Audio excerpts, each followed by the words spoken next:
24. Welcome back, or welcome if you're just joining us. This is the France 24 debate.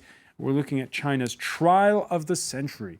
The disgraced former governor of Chongqing, Bo Xilai, standing trial, and it comes just after the changing of the guard, that once-in-a-decade changing of the guard of the top leadership in China. With us to talk about it from Washington, blogger Yashui Cao. Thank you for being back with us. Philippe Dufresne, the author of 100 Questions About China in 2013, and France 24's Hala Moeddine, who spent 6.5 years in China before being chained to the desk here. Thanks for being back with us. Hala, at one point in the report we saw, in part one of our discussion, that France 24 report from Chongqing, there's one of the people who supports Bo Xilai who says, "I still hope he can be president one day." That's quite a wish to aspire to. I'm not sure he will be able to. We've seen political comebacks before in China. Deng Xiaoping, of course, being the biggest example. That is true. Yeah. But it still very much remains to be seen. Bo Xilai does still have powerful protectors in the upper echelons of the Communist Party. He still has a lot of influence in the military, and certainly with a lot of prominent party elders. However, this is a big trial. This is a big thing to come back from. His wife, of course, was convicted for the murder of a British national. There are some very serious allegations being bandied about his time, the way he ran the megacity of Chongqing. And of course, there are the charges of corruption and embezzlement, which are very, very sore points among the ordinary people in China because of this widening gap between rich and poor, which we saw in the reports. What is interesting, though, is the fact that despite this, the corruption charges he's facing and the allegations of accepting bribes, he does still enjoy very, very solid support from the people in Chongqing, and that is a support which extends across a certain base in China. So there is still support for him. He does still enjoy some protection. Whether he can come back and rise to the top again remains to be seen. And by the way, no meek-faced confessions on day one of his trial. For instance, when asked about the funneling of $800,000 of city money to his personal account, he retracted big time. "I once admitted to this matter against my will. However, at the time, I had absolutely no knowledge of the nature of the matter. My mind was a total blank." That was reported courtesy of an official social networking site, and official account on a social networking site. And he cross-examines the witnesses. Yashui Cao, are you surprised by the way the proceedings went on day one? Yes and no. Yes, because, let's say the no part. No, because everybody sort of expected a show, a heavily scripted show. Until they have this show settled, they wouldn't put it on to begin with. But if we know anything about Bo Xilai, we're sort of delighted. People on different sides of the society are sort of delighted that he put on a defiant stand to defend himself, because people, his supporters certainly want to see this. And people on the right, like pro-democracy, pro-political change, also want to see him put on a fight so that will tear a rupture in the top leadership of China, and that might or might not lead to some change. Now, hang on a second, because you said that for you this was heavily scripted. Really, was it heavily scripted when he goes and he cross-examines witnesses? It's very hard to say. I read today all sorts of speculations, and I feel my personal feeling is that he went off the script. And so you're surprised because of that? Yeah, right. And I'm also delighted in a way. I'm no supporter of Bo Xilai, but I'm delighted for a different reason. What are those reasons? I want because I want to remember beginning last September when Bo Xilai was expelled from the party. The charges, the allegations against him was a lot heavier than today. The 3 charges laid against him. So that, to me, that signals a internal deal, a negotiation that might have involved a lot of players that are not even in the government, but who are very powerful, as I just said before. So apparently, Xi Jinping has a lot of difficulties to persecute Bo Xilai the way he might want it. So that to see that the kind of infight it signals is it's kind of exciting because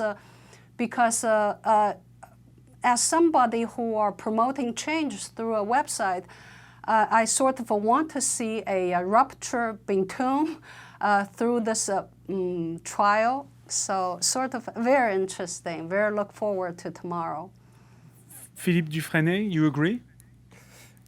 What I see in this trial is more the symbol for Xi Jinping, who switches to set up a new era. Xi Jinping has said he wanted to fight against corruption and speculation.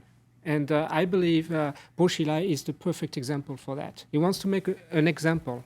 I don't think it's targeted totally against what Bo Xilai has done or may not have done in the past, but it's more about presenting a new China.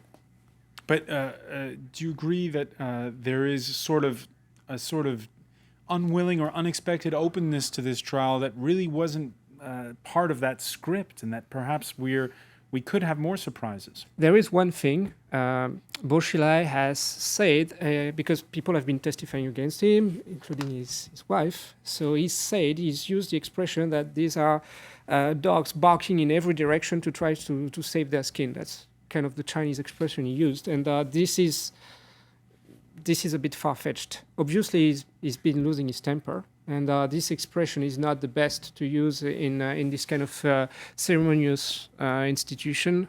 So from this point of view, yes, maybe he's a little bit losing ground. All right, so you're unconvinced by his performance. On Twitter, we have a comment here. Bo Xilai trial is like a football match. You know the result, but not the score. Only true fans care how the game was played. Does it matter the way the trial unfolds?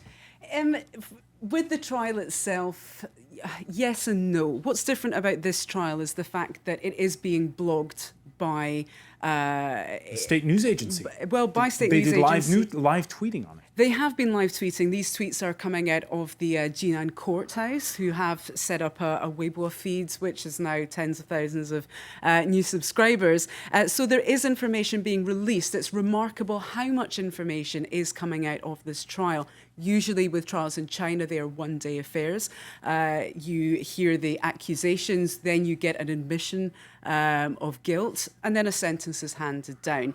Here, there has actually been some detail about the charges that he's facing, and it is interesting the level of detail they've gone into and how you contrast that with the charges that were the accusations flying around when this scandal unfolded. So does that tell you that the authorities are no longer in control of the script? Or it's not so much that they're not in control of the script. This is a very, very delicate PR exercise for the Chinese government. They are essentially having to discipline one of their own. And they're having to discipline someone who is very, very high up. He still knows an awful lot of things. There are still a lot of things that he could still implicate other people. He still has the dirt on many others. I mean, let's not kid ourselves. He's not the only Chinese politician who has accepted bribes. And if you look at the figures that he's been accepting, they pale into insignificance compared to some for a little under $4.5 million in total? Yeah, it's about $3.5 million, I think, 2.7 million euros.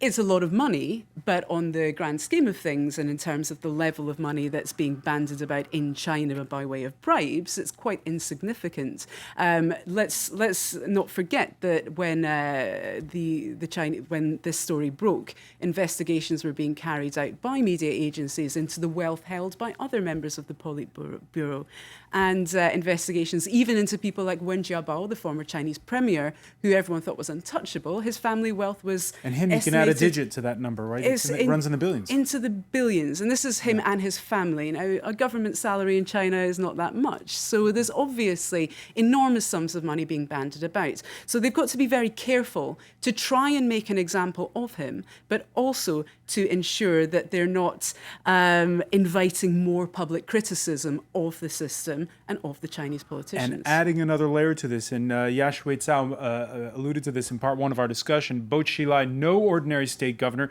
He was a rising star inside of the Communist Party. We can show you a photo of him back in 2011. They're giving the grand tour to visiting former U.S. Secretary of State Henry Kissinger. The 64-year-old Bo, a so-called princeling, the son of one of the 8 immortals of the Communist Party, Bo Yibo. So what, does that add a measure of protection for him? What does this mean? Absolutely. Bo Yibo was, he worked alongside Deng Xiaoping, Chairman Mao. He still enjoys. Bo Yibo was a prominent military commander, a revolutionary military commander, one of the founders of the People's Republic. He is very much one of these 8 immortals, enjoys a great deal of respect. And still, the Bo family still commands a certain amount of respect from the military. And that's a very important point to take note of, the fact that the military still has some degree of loyalty and admiration for the Bo family. Bo Xilai was a protege of Jiang Zemin, alongside Xi Jinping as well. And Jiang Zemin still is very, very influential in the upper echelons of the party. So he does still enjoy a significant amount of protection from these very senior members. And these are the people who have the influence. These are the people who are able to help turn decisions one way or another. Yashui Cao, when you look at who Bo Xilai is, and we saw in part one with that report, how much popularity he still has. Are the authorities playing with fire again by staging this trial? He has enjoyed great support, and the thing is, his supporters now are mobilizing themselves. And so they're not going to, from what I observed on Weibo, the equivalent of Twitter in China, and what they staged, the demonstrations and stuff, and they're not going to retreat. So it is, it's a very dangerous game to play, and I think it's there are others, and the other reporter just mentioned that the kind of support Bo Xilai enjoy from the military and the other members of the party leaders. And I want to point out that it's not only his dad is one of the 8 immortals, the second generations of these immortals, and they are Bo Xilai's son, Bo Guagua, until a couple years ago, was dating the daughter of Chen Yuan. Chen Yuan is the son of Chen Yun, another immortal. And my point is not to talk about their private life. I just want to remind everyone that how entangled these families are, their fortunes and their political connections. So these people are not sitting back to see Bo Xilai being handled the way Xi Jinping might want to handle him. And Xi Jinping, it's hard to speculate. Xi Jinping might not even want to persecute him that far, but Xi Jinping does need to take his political life, stamp out Bo Xilai's political life, and it remains to be seen whether he'll succeed in that. So, in other words, that's an interesting point, Philippe Dufresne. Whatever happens to Bo Xilai, this could leave a mark on the young presidency of Xi Jinping. He's just become the president of China. Indeed. Absolutely, absolutely. And tomorrow, 3 things to watch. If any of these 3 occurs tomorrow, it will mean a defeat for Xi Jinping. Philippe Dufresne, Yes. you agree? Yeah, well, Xi Jinping said when he took over the power, he said he would fight against corruption and speculation. He said he would let more information. He would let the people know about that. That's what he's doing. That is what he's doing, but the big campaign, anti-graft campaign that is happening right now, they're trying to use this trial to illustrate how they're cracking down on corruption. This is evidence of the Chinese Communist Party cracking down on corruption.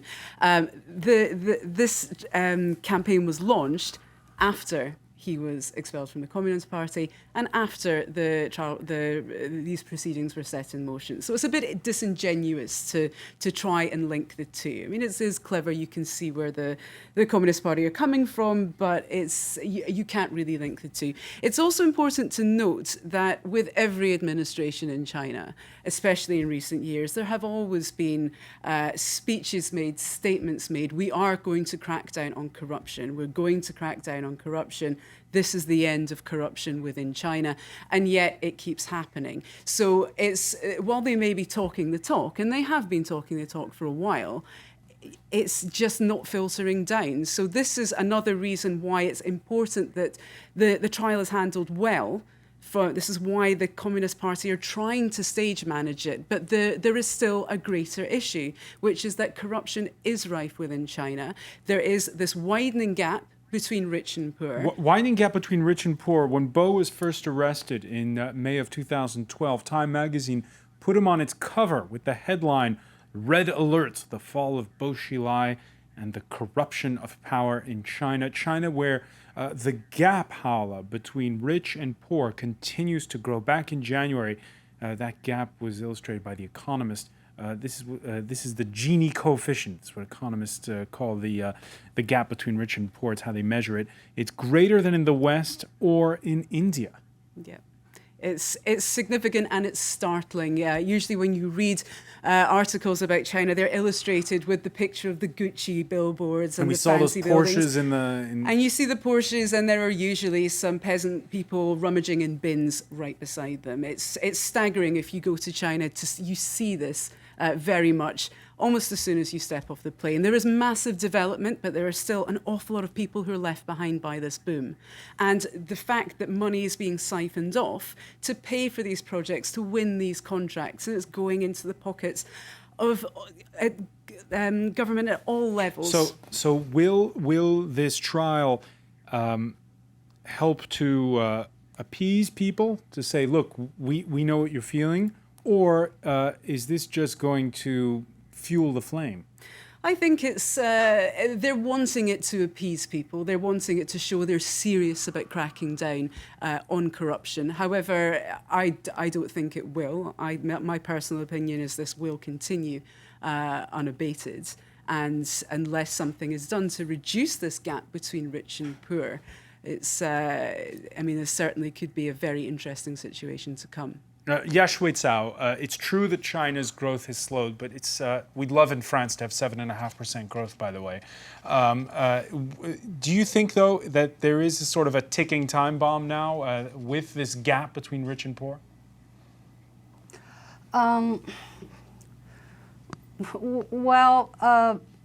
China has a lot of problems. For people who want China to change, we tend to overestimate certain elements. But a lot of things can be, the Chinese government is spending a lot of just an astronomical amount of money to maintain stability, and they're succeeding. So I don't know, the social discontent certainly has been growing to a point, and the middle class who are not part of the system, meaning that private entrepreneurs and the middle class who are not working for the government, and they want more. But how these will all converge, the bomb will go off. There are all sorts of speculations, and I'm just content to be an observer. I really don't have too much opinion on that. All right, Yesh Weizao, I want to thank you. I also want to thank Philippe Dufresne and Hala Moeddine. Before we finish, though, let's speak to one man who's been carefully following the way that all of this trial has been, how would you say it?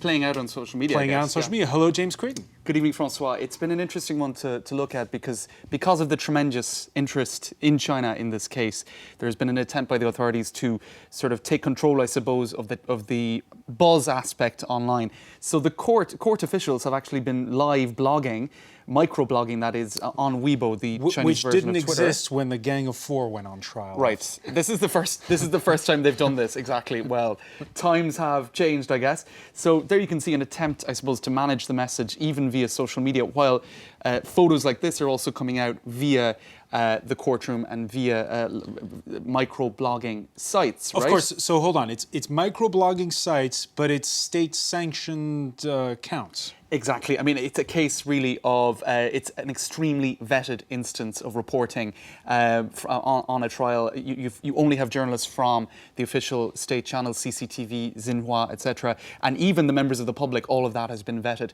And so the information coming out of the courtroom is extremely vetted.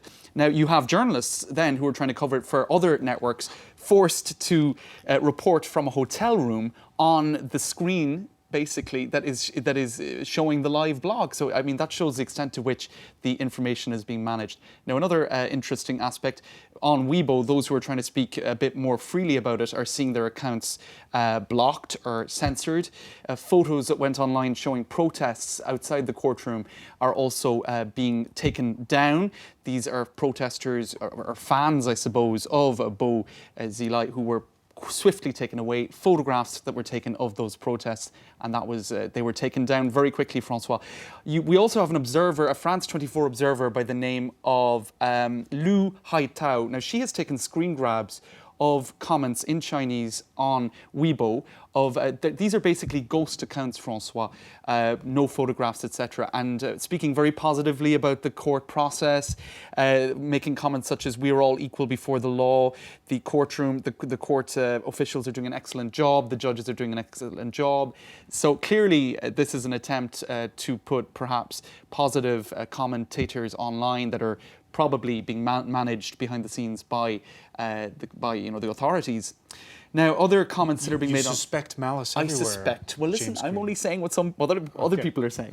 Now, another interesting aspect here. Take a look at the two guards that were chosen to stand on either side of Bo Xilai. Now, you would get the impression from that Bo Xilai is not the tallest individual, but look at the photo below there, because actually he is 1.86 m, which is quite tall. That's taller than us. That's taller than us, exactly. And so a lot of people have been commenting on that, saying that, come on, this is being so micromanaged that even the size of the guards, very, very tall people for any country, and I would say perhaps even especially for China, have been picked, which has led Ai Weiwei, the famous Chinese dissident artist, to oh dear, here we go. There he is. If anyone can recognize Ai Weiwei, he's standing there to the left of Bo Xilai. That is not, and as we can see in the original photo, the same man who is considerably less bearded, shall we say. So there you go, Francois. That's an element. They are elements of the buzz about that story on social media. And you'll be covering other stories in our next edition. We will indeed. Media. I'll be looking at, for example, this reality TV star in the US who posted a photo of his $500,000 watch and promptly was assaulted by somebody who tried to steal it. So a reminder of us all to be careful. There's a cautionary tale in there somewhere, yeah. Also, the French First Lady, on a much more serious note, tweeting on Syria. For once, just once, can we all say no together to massacre? And she's posting, that's the front page of the English Daily Mirror. Now they're gassing children. She also posted a link to the front page of today's Le Monde. in Damascus, a massacre by toxic gas. So we'll take a look at some of the buzz online as well, Francois, around the Syria story. All right, James Creedon, I want to thank you. Once again, I want to thank our guests for joining us here for the France 24 debate. We want to thank you for being with us. Stay with us because there's much more to come right here on France 24.